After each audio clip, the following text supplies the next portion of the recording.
अस्सलाम वालेकुम मेरे प्यारे बहन भाइयों की हाल है। मैं उम्मीद करना ठीक होवोगे। अल्हम्दुलिल्लाह मैं भी ठीक हाँ। अल्लाह दी खास करम नवाजी। आज देख लो तुसी कितनी धुंध दे विच कितनी शदीद धुंध है। तुहाडे लई प्लाट लैके मोटरसाइकिल ते आए हाँ, बनाइए वीडियो ते तुहानू भेजण लई कि मेरे बहन भाई मेरा इंतज़ार करते हैं, वीडियो देखण लई इंतज़ार च होंदे ने।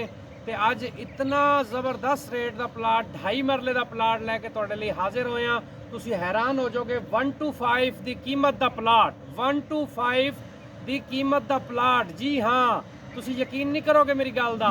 2.5 लाख का 125 आंदा है, नंबर लवा के कोशिश करा के 2,70,000 च पै जाता है 125 ते 2,70,000 का 2.5 मरले प्लाट। अलहमदुलिल्लाह तुहाडे बहन भाइयों लई लेके हाजिर होए हाँ। जितना जल्दी हो सके रबता करो। रबता करोगे तो ਜਿਹੜਾ पहले रबता करेगा उसे का होगा। बेहतरीन लोकेशन आबादी दे विच मेरा कैमरामैन तुहानू दिखांदा है। सड़क 14 फीट दी है। आबादी दे विच सारी आबादी बहुत वड्डी वसी आबादी है।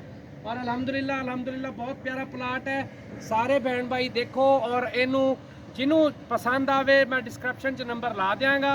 ਜਿਹੜਾ बहन भाई लेना चाहे मैं हाजिर हाँ इंशाअल्लाह।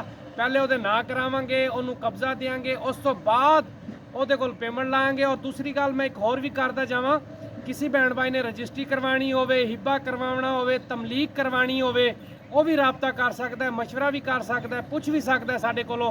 हर लिहाज नाल अल्हम्दुलिल्लाह साडी ये भी फील्ड है, साडी वो भी फील्ड है।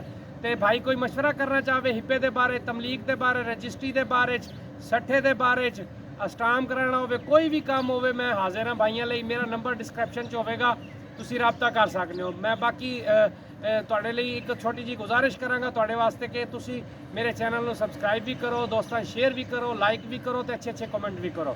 ਜਜ਼ਾਕ ਅੱਲਾ, ਅੱਲਾ ਹਾਫਿਜ਼।